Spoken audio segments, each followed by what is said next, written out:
silaturahim kita. Semoga Allah meridhoi kita semuanya. Dalam taklim di suasana puasa, tentu kita bahas sedikit tentang kehebatan puasa.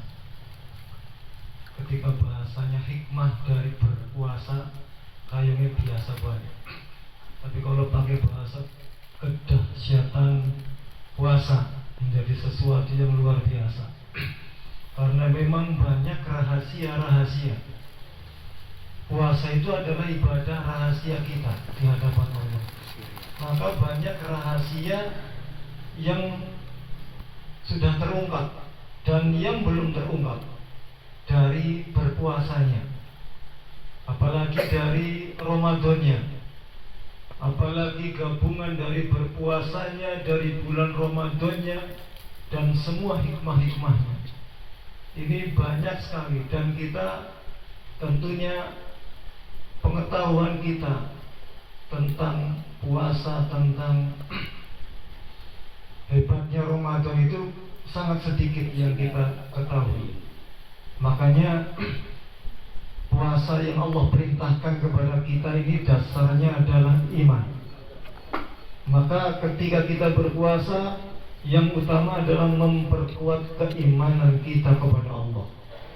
Semakin banyak berpuasa, maka iman akan semakin kuat. Karena ini adalah ibadah rahasia. Rahasia antara hamba dengan Tuhan, rahasia antara kita dengan Allah. Maka ketika kita menjalankan puasa, maka iman kita secara otomatis akan semakin kuat. Amin ya Rabbal alamin. Kemudian yang kedua adalah ketakwaan kita. Dari iman, kemudian di tengah-tengah keimanan kita, ujian bagi orang yang beriman itu adalah puasanya itu sendiri. Dasarnya iman. Kalau orang berpuasa tidak berdasarkan iman, dasarnya yang lain, bukan iman kepada Allah. Karena orang kepenak kalau calon mertua, orang kepenak kalau bojone, orang kepenak kalau anaknya, lo kan akan puasa bapaknya orang. Itu berarti landasannya bukan iman. Kalau landasannya bukan iman, akan berbeda hasilnya. Maka landasan berpuasanya kita harus karena iman kepada Allah. Makanya ketika menjalankan puasa, puasanya itu akan berusaha dengan puasa yang sempurna. Tidak hanya menahan lapar dan haus. Maka di sana banyak sekali ada rukun, ada syarat sahnya puasa yang harus kita jalani bersama.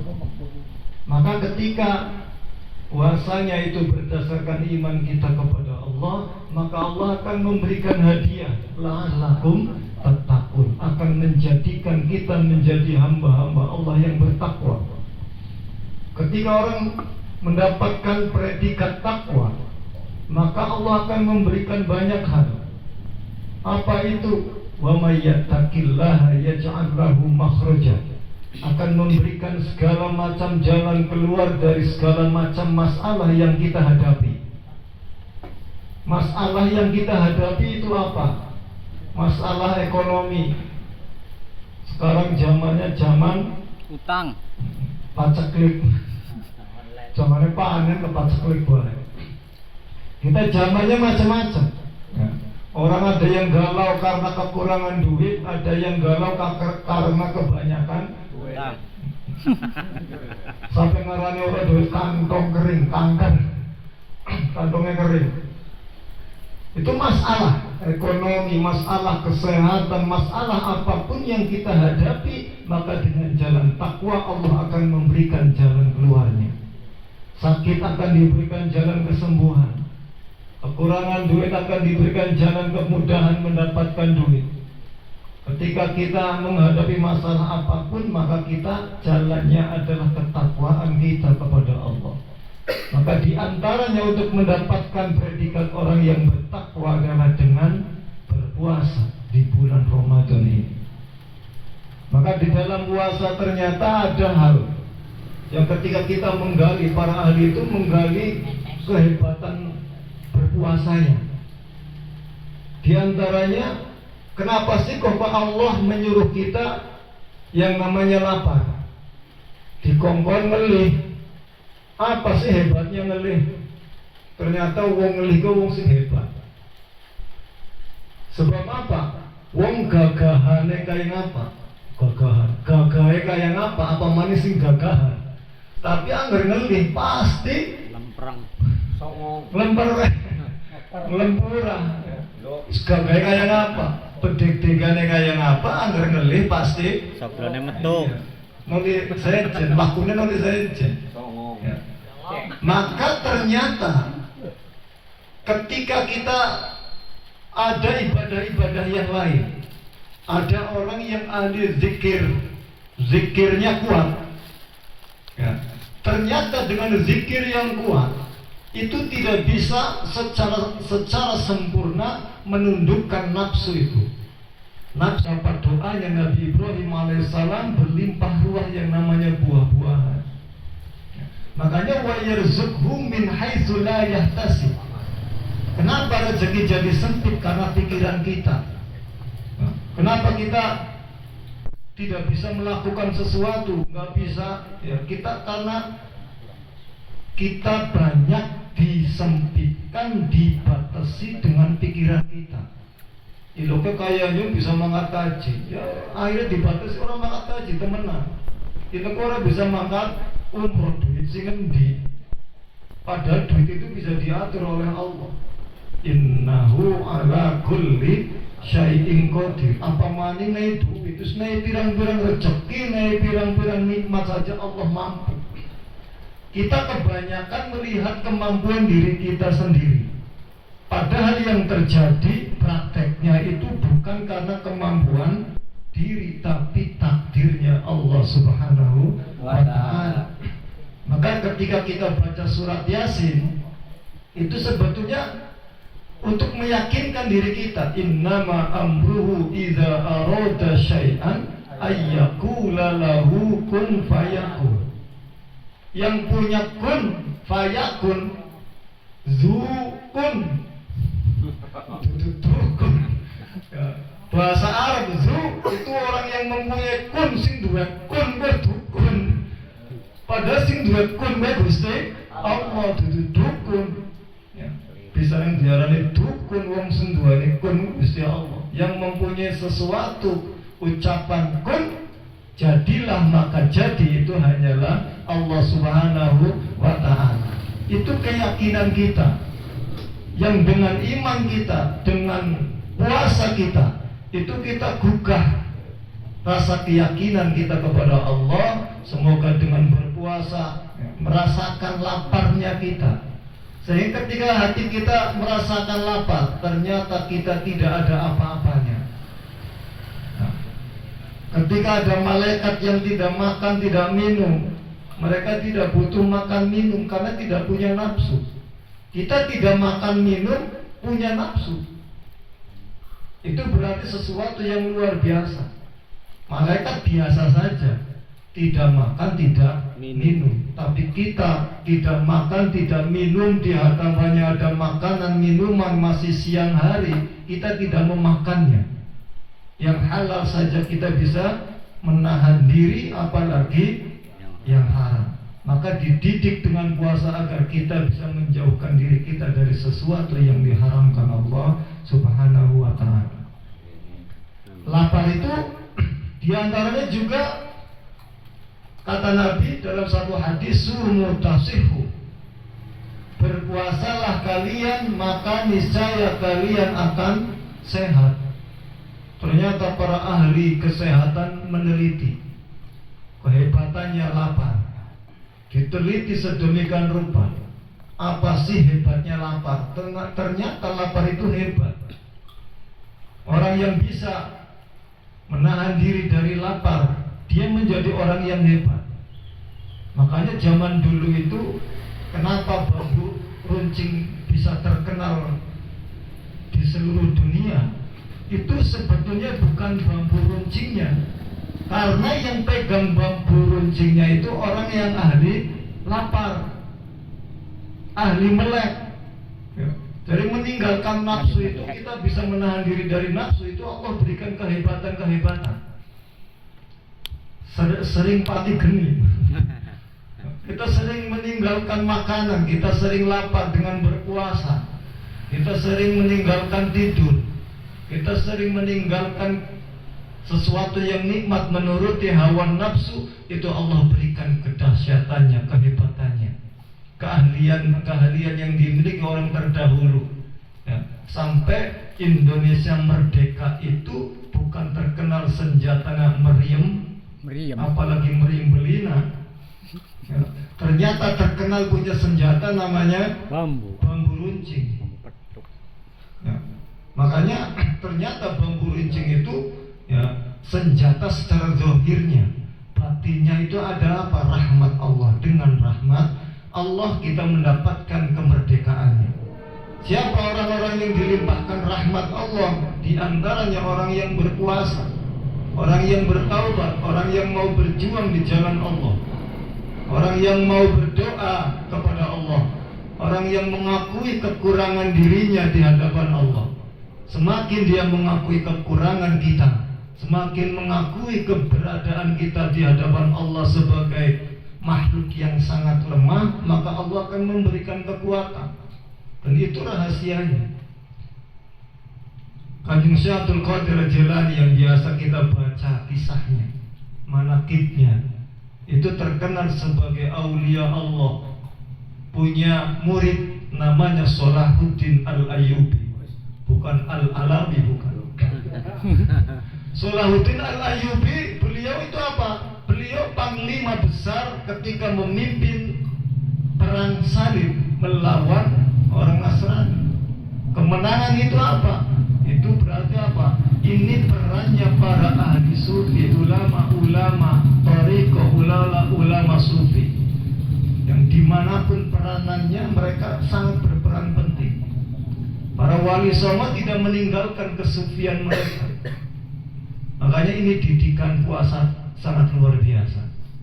Maka dengan berpuasa ternyata badan kita akan semakin sehat ya. Banyak makanan minuman yang berlebihan yang kemudian dia tersimpan di dalam tubuh, yang timbullah menjadi penyakit.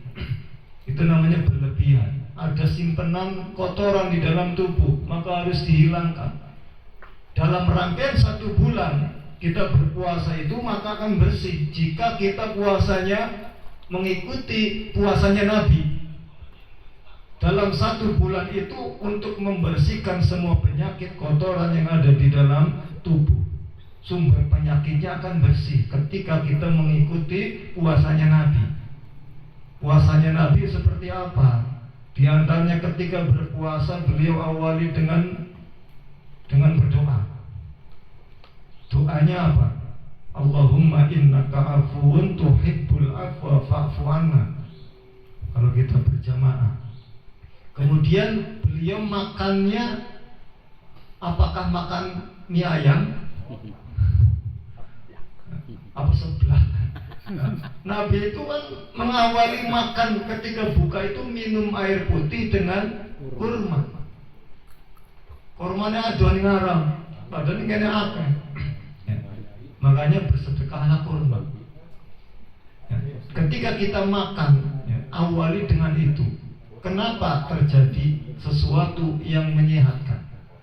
Itu diteliti. Apapun yang dari Nabi pasti diteliti oleh orang non-Islam, para ahli kesehatan.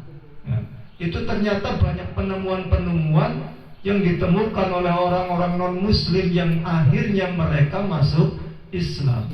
Karena dia mengetahui kehebatan Islam, akhirnya orang masuk Islam. Itu bedanya dengan orang Islam yang gara-gara super ini dia masuk Kristen, kebalikannya. Dan ini banyak sekali. Banyak dari Islam itu semuanya diteliti dan diteliti, termasuk puasa ya, menjadi sehat. Bahkan kalau orang mau dioperasi itu harus puasa dulu ya, harus puasa dulu, nggak boleh makan atau minum kecuali sudah buang angin. Kalau orang operasi pasti seperti itu. Itu kehebatan dari lapar banyak sekali dan banyak yang diungkap. Kalau diungkap satu-satu kayak orang bakat. Ngeling apa ya jul.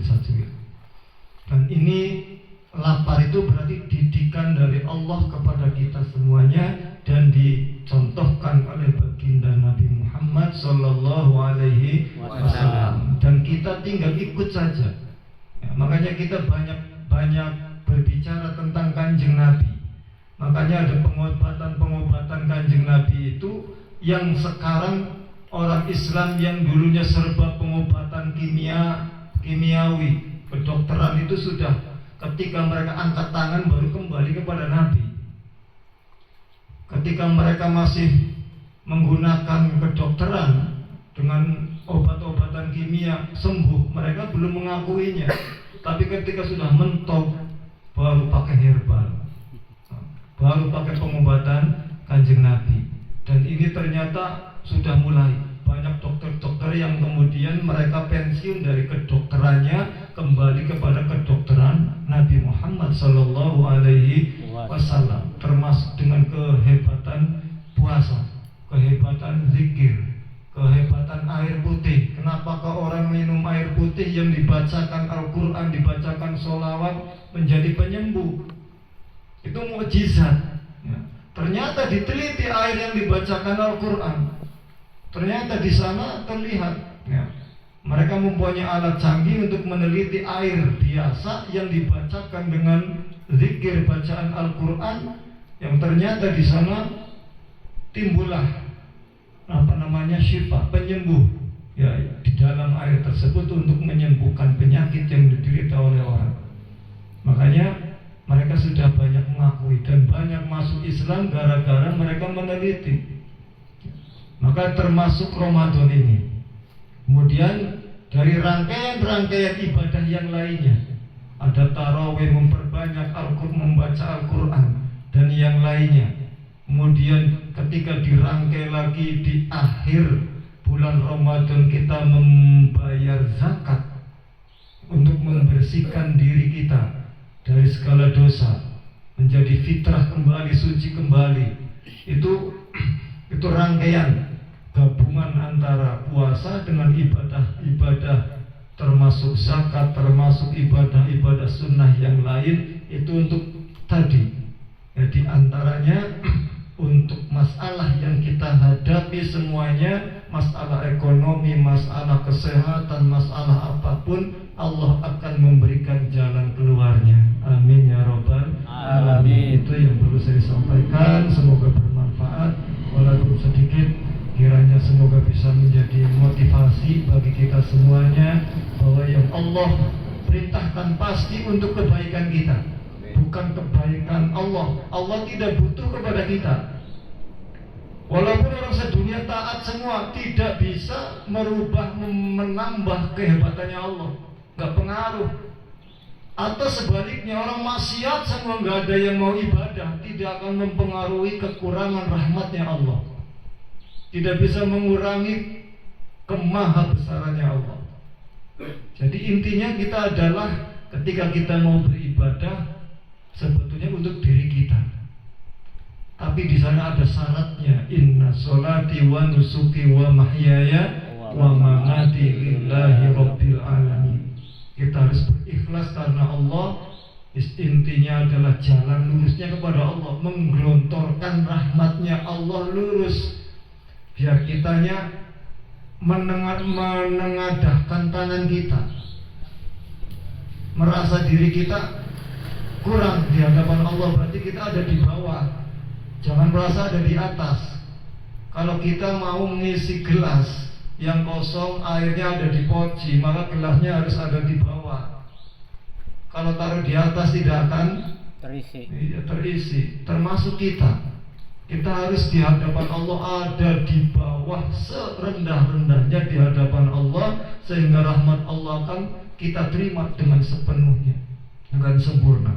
Sehingga Allah akan menjadikan kita hamba-hamba Allah yang beriman, bertakwa, yang mendapatkan limpahan rahmat, hidayah, mendapatkan keselamatan, kebahagiaan di dunia wal akhirah. Amin ya rabbal alamin. Amin. Kurang lebihnya mohon maaf. Allahul muwaffiq ila aqwamit thoriq. Assalamualaikum warahmatullahi wabarakatuh. Waalaikumsalam warahmatullahi wabarakatuh. Waalaikumsalam warahmatullahi wabarakatuh. Waalaikumsalam. Ramadan bukan hanya tentang menahan lapar, namun juga untuk mengelola emosi dan isi hati. Semoga Ramadan kali ini menjadi pintu untuk kita untuk memperbaiki diri. Terima kasih saya sampaikan kepada Al-Mukarram Romo Kiai Muhammad Ishak selaku dalam kesepuhan PWI Laskar Sabilillah yang telah memberikan tutur hikmah atau mau'idah hasanah untuk kita semua. Semoga apa yang beliau sampaikan dapat kita pahami bersama untuk mengaplikasikannya dalam kehidupan sehari-hari kita. Hadirin para sahabat, para bapak, para ibu yang saya hormati, untuk acara selanjutnya yaitu lain-lain yang akan disampaikan oleh sahabat Habib Amrullah. Padanya saya persilakan dengan segala hormat.